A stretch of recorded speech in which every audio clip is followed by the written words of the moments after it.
object and you look at its shadow? Just the outline. Roughly its shape. Yeah. Of the sun, you might know its height. I mean, if it's low, then you think it's really big. If it's tall, you think it's really small, right? Or if the sun is high in the sky, you think whatever the object is very small. But you get some idea of a general shape of an object, but you can't really tell its color. For instance, you can't tell any markings on it that might be interesting. You can't tell the very substance. So all the things that are talked about, many of the things that are talked about in the Old Testament are a shadow, a type, a picture of what we see in the New Testament, of many of those things that we see in the Old. And one of the things that we see are the 6 original, there's often a correlation between the elements of the Old Testament and elements in the New. There's the rough and ready definition of a type and antitype, right? So there are roughly, well, there are exactly 6 original feast days that are talked about in the Old Testament, and they can all be seen in Leviticus 23. In Leviticus 23, you see all 6 of them represented in some way or another. Verses 1 through 3 talk about the Sabbath, which is, of course, a weekly observance. But the rest of these talk about an annual observance. And you can see the Passover and unleavened bread, the Feast of the First Fruits, the Feast of Weeks, which, as Christians, we understand in the New Testament is called Pentecost. Tabernacles, which some translations prefer the Feast of Booths. And so, whatever the case, we have these 6 original. I have the word original because there are a few others that are talked about in the Old Testament and that the Jews kind of picked up on a little later in their history. But these are the first and the original 6. I wish we could talk about all of them. I love talking about all of them in this aspect because this is just a fascinating topic to me, and I jumped at the chance when I saw Christ as our Passover. I'm like, that one. And it is certainly a fascinating topic to look at. Here are some points to consider. First off, our verse, the key verse that we're going to look at, and that's 1 Corinthians chapter 5 and verse 7. 1 Corinthians chapter 5, verse 7. Therefore, purge out the old leaven, that you may be a new lump, since you truly are unleavened. For indeed, Christ our Passover was sacrificed for us. So, do you know the context of 1 Corinthians chapter 5 before we really get into it? Paul's talking about church discipline. Church discipline, yeah. There is a particular, well, what is it? What is he disciplining someone? What's the sin that is being talked about here? Sexual immorality. Yeah. It's a type of sexual immorality, the kind that's not even talked about amongst the Gentiles, right? It is pretty awful. And the Corinthians there are accepting of this particular individual. They're saying, hey, you're doing this sin, you're okay by us. We are forgiving, we're a loving church. We're accepting of all kinds. And we know that in the passage because Paul says your glorying is not good, right? You need to deal with this person. It even says, I think in verse 5, deliver him up to Satan, that he may be saved. Okay, so this passage is talking about sin and dealing with that sin. And so in that context, where Paul brings up the idea of purging out the old leaven, what leaven in this context is he talking about? The old law, possibly. Not exactly. Oh. In 1 Corinthians 5. Okay. What is he talking about? The sin that he was committing. The sin, right? Purge out the old leaven. Purge out those old sins. If you remember, Corinth was not exactly the most moral church. If you read through 1 Corinthians, you read about all the things that the Corinthian Christians were doing. And Paul is like, that's not good. Don't do that. Don't do this. Don't do that. he goes one by one and talks about all sorts of things they shouldn't be doing. And of course, in ancient history, the city of Corinth was known as an incredibly immoral city, even by Gentile standards.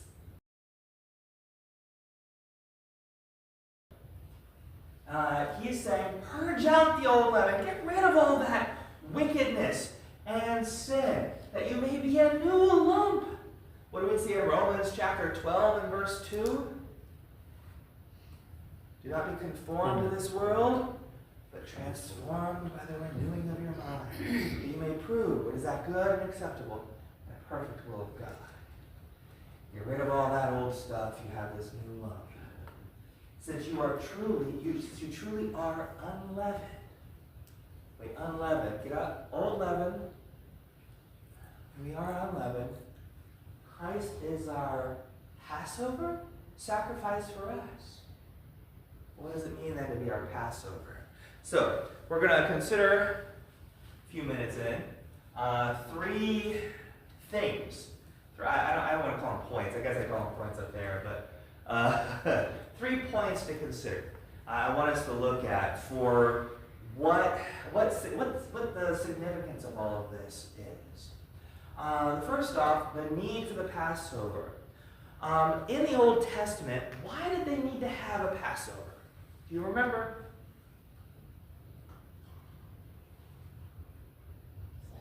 When they passed over the doors, the blood of the lamb on the doors. Yeah. What was the condition that Israel found themselves in? Bondage. They were in bondage. I'm sorry, yes, they were enslaved in Egypt. Right? The Israelites, they were in bondage, they were slaves. Right? For how long? Well, it doesn't say exactly. Some say 400 years. They were in bondage for a long time. And, God was really working on something, wasn't he? During that whole time. They were in bondage for hundreds of years. And during that time, at some point, Moses was born. Right? Moses was born. He's put in a basket. He's sent along. He's adopted by Pharaoh's family, and they raise him. And then at 40 years old, he kills an Egyptian and runs and flees to Midian. While he's there for at the end of 40 years, he sees a burning bush that tells him to go back to Egypt, and a burning bush that the Lord is in, right? Not just a random burning bush. He sees the burning bush that the Lord is in, and that talks to him and sends him back to Egypt to deliver his people out of bondage, right? And did Pharaoh listen to Moses? Eventually. Well, eventually. What did it take? Plagues. What was that, Mary? A lot of punishment, but even when he yielded, he took it back. He chased them. Yeah. So he was determined to keep them in bondage. Yeah. It took 10 devastating plagues for the Lord to bring upon the Egyptians in order for the Pharaoh to finally say, fine, go. Now, he said fine, go a couple times, but then changed his mind before they had a chance to go. And so what we have here is eventually, after these 10 plagues, they are finally delivered from the clutches of Pharaoh. Right? And the thing is, they had to do a couple things, right? They had to do a couple things before they could leave. And what was that last plague, by the way? The death of the firstborn son. The death of the firstborn son. Finally, the Lord knew, this was going to change Pharaoh's mind. This was going to be the thing. How sad is it that I had to come to that? I mean, I could get off on a tangent. Excuse me. After so many terrible plagues, it finally, the death of the firstborn came. And some people think that might be unfair, but how long have the Israelites been in bondage? What did they do to the Israelite boys around the time Moses was born? All the wicked things they had done. This was justice. This was judgment from the Lord upon Egypt and her gods. So, they're finally delivered from Pharaoh. They finally are allowed to leave, but it had to be quick. Because do you think Pharaoh was about to change his mind? Marion just said it. He did change his mind. They were all the way at the Red Sea. And Pharaoh's like, get my slaves back. He was determined, you're right. He was. Well, eventually, they're delivered from Pharaoh. They're able to leave. We'll talk more about some of the characteristics and the aspects of that in a minute. About the Passover meal, we'll talk about that in a minute. But right now, they're delivered from Pharaoh. They're allowed to cross the Red Sea. Well, they eventually, the Lord, ushers them through. And finally, only on the other side of the Red Sea are they freed from Egyptian bondage. So, this side is the type. The other side, we'll see the antitype. We'll see what the New Testament says on all of that. What are we in bondage to? Sin. Yeah. Human beings, generally speaking, are in bondage to sin, are we not? We are creatures that we're a slave of something. We're either a slave of righteousness or a slave of sin. And the vast majority of people are a slave of sin. And we have that. What do we need to be delivered from? Sin. We need to be delivered from the prince of this world, from the devil himself. The one who tempts us with that sin. And so at what point are we delivered from that sin? Yeah. We're baptized into Christ. 1 Corinthians chapter 10, verse 1, 2, 3, 4, 5, somewhere in there. The first 5 verses or so talks about a connection that we see here. In fact, I will turn there because that is rather important.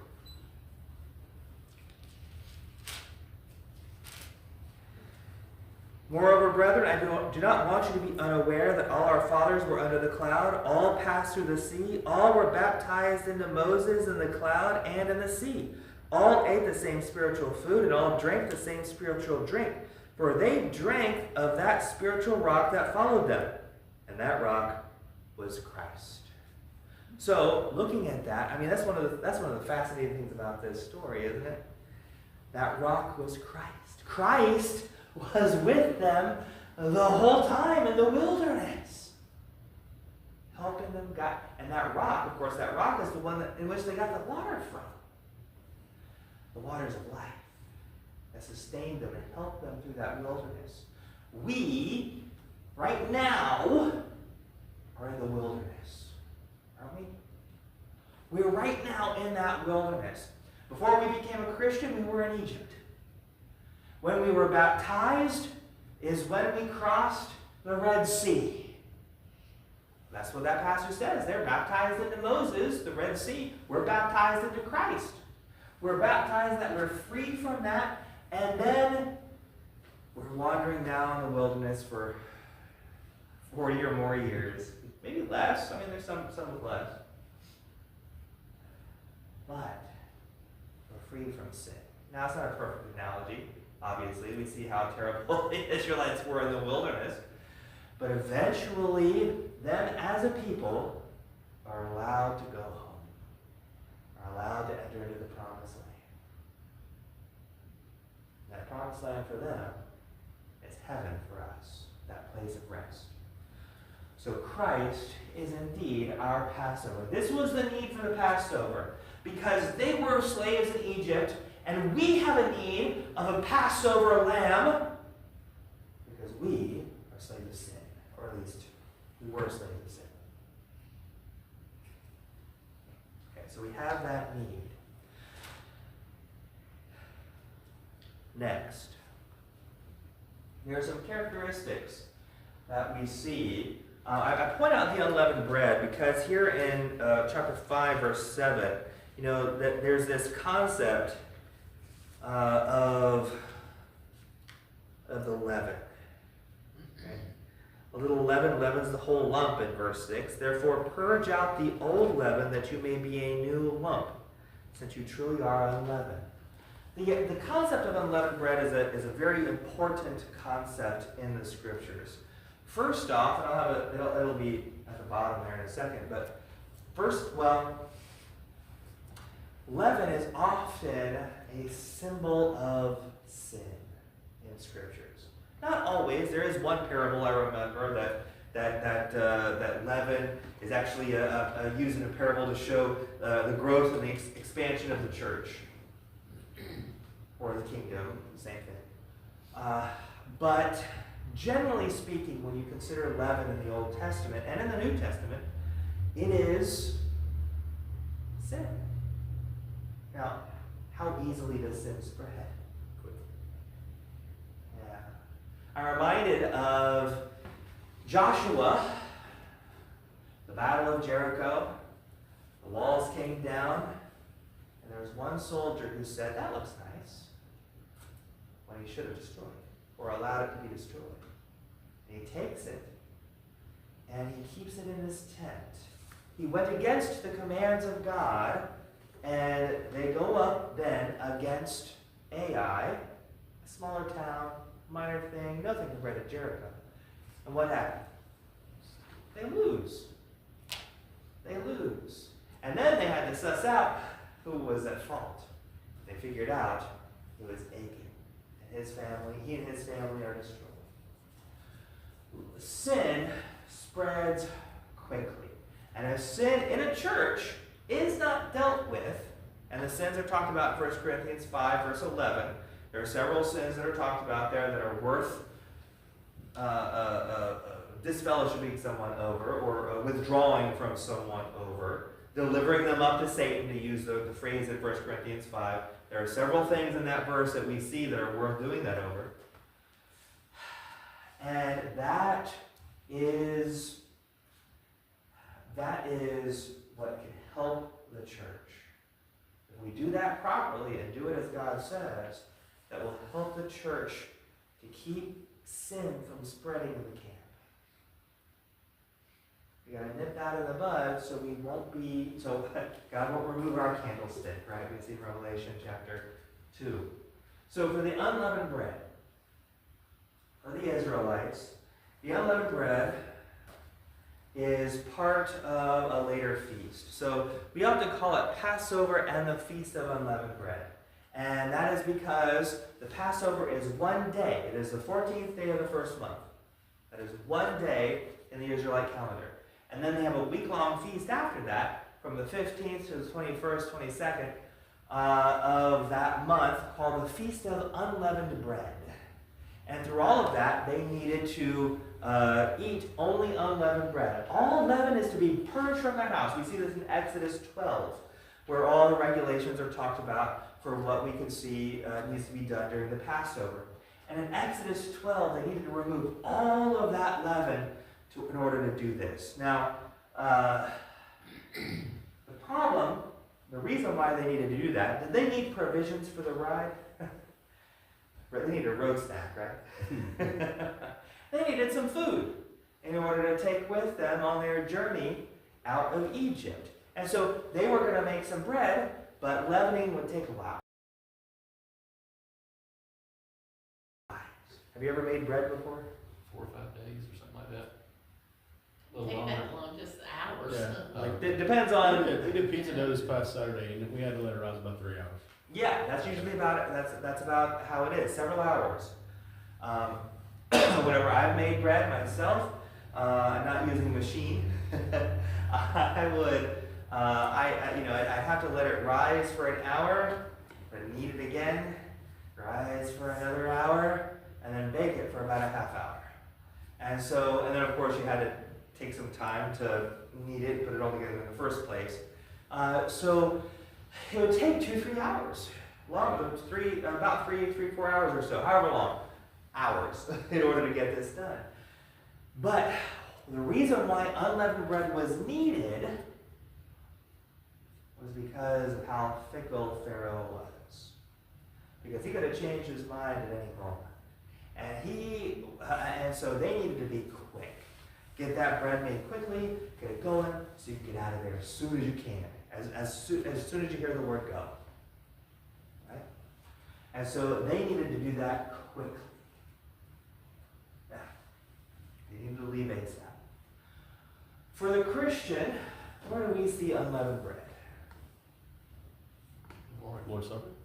The Lord's Supper. Yeah, it's part of the Lord's Supper. Jesus had instituted the Lord's Supper at the Passover. We see that in several passages, Matthew, Mark, and Luke. It says explicitly in Luke that is the case. And so he institutes this at the Passover and tells them, hey, here's some bread. Now, it doesn't say that it was part of the meal, but were they allowed to have leaven at all in that house? They weren't allowed. So any bread that was in had to be unleavened. So he takes that unleavened bread, he passes it to his disciples. Take, eat. This is my body. Right? Jesus institutes this at the Passover. Do we need to be ready for his return? For us it's symbolic, right? In the sense that we have unleavened bread, and we pass that and we eat that. That's a symbolic thing, and that's because he did it. He did it that way. But of course, do we need to be ready at any moment for him to return? Now, we don't exactly need provisions on the way up, right? But we do see that need, right? We need to be ready. And how can we be ready? What do we need to do to be ready for his return? Following Jesus, following the Bible. Following the Bible, and we do that by purging out the old leaven. Right? Now, granted, obviously you've got to be baptized, right? But that's for the initial salvation. We got to keep that up, and we got to follow the Bible by doing that. And one of the things we got to do is we got to keep ourselves pure. We have to maintain that purity of purpose. We have to maintain the purity of our souls. And of course, that is through Christ and his shed blood. We all need to be ready for his return. And that is because, of course, leaven symbolizes sin that must be purged and taken care of. Do you think the Corinthian Christians there who are accepting of this man caught in sexual immorality, do you think they were ready for the Lord's return? Not even close. Not even close. They needed to purge that sin so that they could be a new lump. So they could be ready for that return. Let's consider next the Passover lamb. Some interesting points concerning the Passover lamb. The Passover lamb in Exodus chapter 12, we note, had to be chosen on the 10th day of the first month. We see that 10th day of the first month, they had to choose a particular lamb to sacrifice. And that was something that they had to do every year at the Passover. And once they had done this, then on the 14th day, they were to roast it and eat it. Right? But they also had to do something with its blood, didn't they? They had to spread that blood on the doorposts and the lintel of their homes. And what this did was it marked their house, marked the people in their home as belonging to the Lord, as belonging to Him, so that the Lord would know, oh, okay, this person trusts me. This person believes me. And so now we have the literal, in fact, that's where we get the word Passover. Because the Hebrew word that's used here to describe this feast day literally means Passover. To pass over something. Oh, isn't that fascinating? And this is what it means, because the Lord is now to pass over these homes. Do we want the Lord to pass over us? Yeah, we do. In the sense of that, maybe. But I don't want him to pass over me. I mean, I want to be a follower of him. Yeah. I don't know. I think that question could be answered in either direction, depending on what you're looking for. It could. It could be answered in a few different ways. I mean, think about like if I'm doing an inspection and I pass over things, that means they're generally in good order. So. Well, here's the thing. What if you see something wrong with something, something that's not supposed to be the way it is, and you pass over it? You're like, no, never mind. I'll look over. I'll overlook it. That's another way of looking at it, right? To overlook a particular thing. These times of ignorance, God overlooked, or the King James says God winked at. Right? Now, of course, that's not the same context that we're looking at here. That's not the same thing. But what we have here is that this idea of Passover, the main reason whenever the Lord comes in the Old Testament, whenever the Lord comes and deals with something, is in judgment. And if He passes over you, then He realizes you're not in need of judgment. You're okay. I'll go on and do something else. We do want Him to pass over us in that sense, to overlook our sin. Now, of course, He can't do so and be a just God, can He? And so someone had to pay that price. And that someone is Jesus. Right? When we look at the story of Jesus, we do note that He had dinner with His disciples, the Passover meal. This was on a Thursday during that week, right? That we see the last week of His life, sometimes called the Passion Week, right? That last week of his life before He is crucified. He's crucified on the 15th day of that month, and He's crucified He has the meal with His disciples on the 14th day, the Passover meal, which was a Thursday. Okay? Back up. Thursday the 14th, 13 Wednesday, 12 Tuesday, 11 Monday, 10 Sunday. What happened on that Sunday? Do you remember?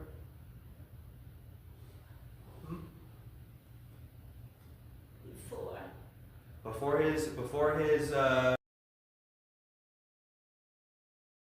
disciples. That Sunday before.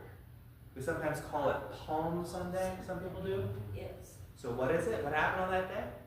People praised Him. It's worshiped a Him. triumphant entry. They Yeah. The triumphal entry was on the 10th day. So if the triumphal entry is on the 10th day, and they were supposed to choose that Passover lamb on the 10th day, who's choosing?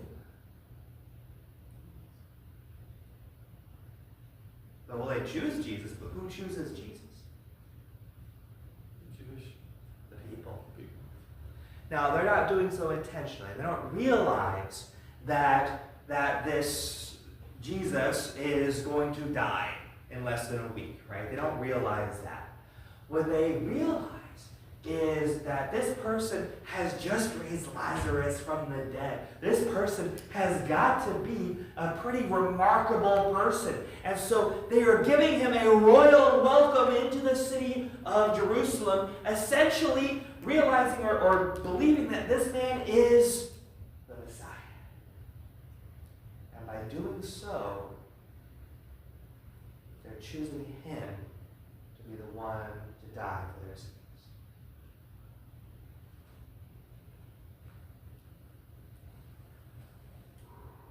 Ooh, shivers, right? So, he is, on top of that, the rulers at this time are like, how about your followers? They're saying all these things about you. That's not true. Well, they'll say what they say. If they don't cry out, the rocks will cry out. Right? Well, he's crucified. There's a debate, but generally he's crucified on the 15th day, which is the day after, right? But it is still that first day of unleavened bread. Crucified on that day. He's not eaten, obviously, but he is killed. And so his blood pours out and continues to pour out from the cross. And so how can we put his blood on our doorposts and on our lintel? Exactly. We've got to be baptized into Christ. That blood then is placed on us in that most righteous act.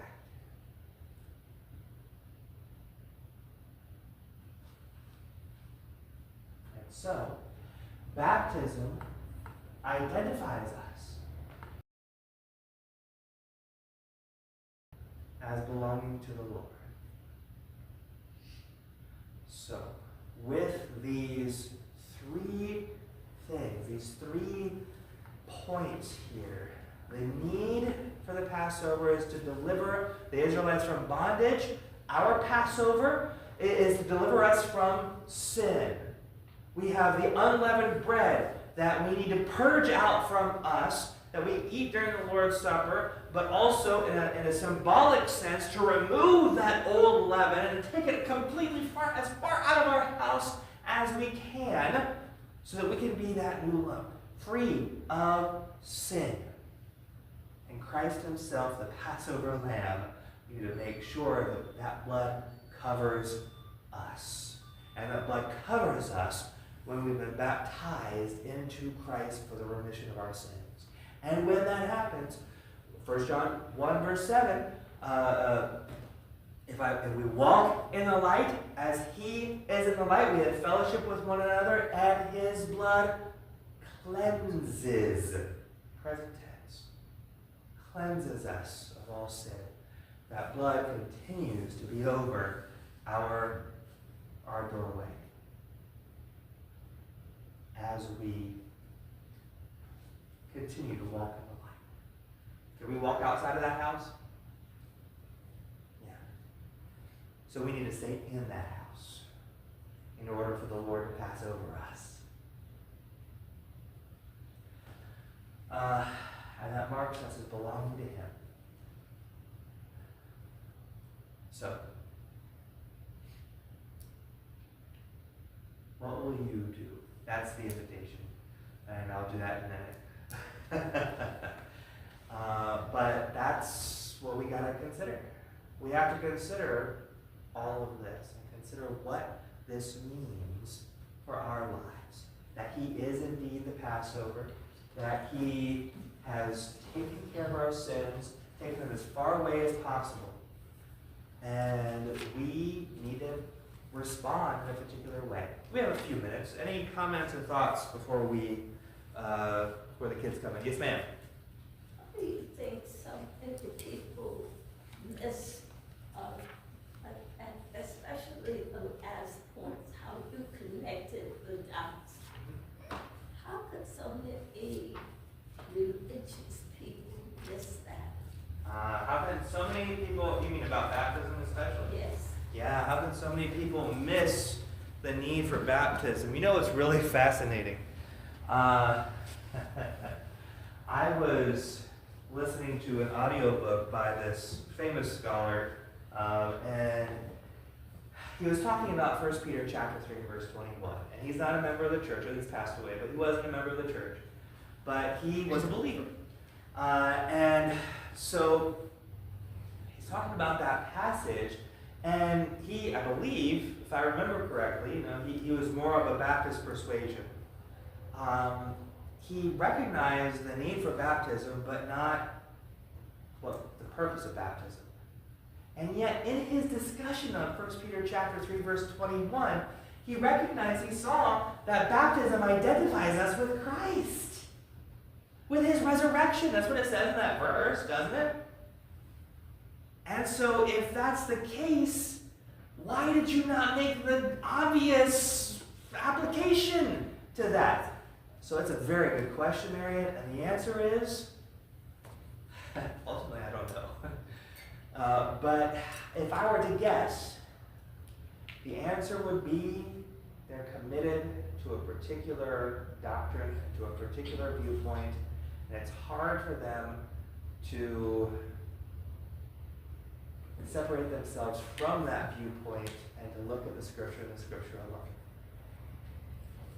I asked the same question about the Jews.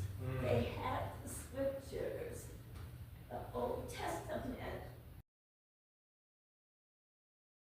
and yet so many of them did not connect the dots, and that really bothers me. That is another good point. You have the same question about the Jews, especially in the first century, who have the Old Testament Scriptures, and yet they point to Christ, and yet they don't see it. And Paul does talk about that in 2 Corinthians chapter 3. So let's look at 2 Corinthians chapter 3. But if they did believe him, and they don't sacrifice him, we're doomed. Yeah. And it doesn't fulfill all of the hundreds of prophecies from the Old Testament. Oh, in the moment, right? Yeah. It kind of makes sense in the moment before his resurrection that people are. There's a reason why the Lord didn't explain all of his parables and didn't explain everything, because his time had not yet come, because if they had known who he was, they wouldn't have crucified him. We see that in 1 Corinthians 2, verse 8. We see that they should have recognized him, but they didn't because, seeing they don't see. But 2 Corinthians is talking about after that, right? At the moment that Paul is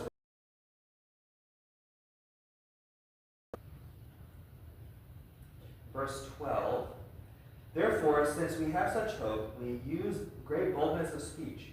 Unlike Moses, who put a veil over his face so that the children of Israel could not look steadily at the end of what was passing away. But their minds were blinded. For until this day, the same veil remains unlifted in the reading of the Old Testament, because the veil is taken away in Christ. But even to this day, when Moses is read, a veil lies on their heart. Nevertheless, when one turns to the Lord, the veil is taken away. Now the Lord is the Spirit, and where the Spirit of the Lord is, there is liberty. But we all, with unveiled face, beholding as in a mirror the glory of the Lord, are being transformed into the same image from glory to glory, just as by the Spirit of the Lord. So, in that context, we see that even when they read the Old Testament, they're in the synagogues, right? The Old Testament is written.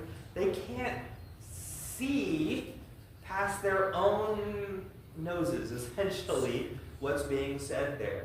And it is certainly unfortunate that a lot of folks, it's certainly unfortunate that a lot of people just can't see and can't make the application. They're committed to certain ideologies, a certain set of ideals, and as a result, they can't see what's right in front of them. And that is unfortunate. You know, we've got here in 2 Corinthians 3, we note that it's they have that veil over their eyes.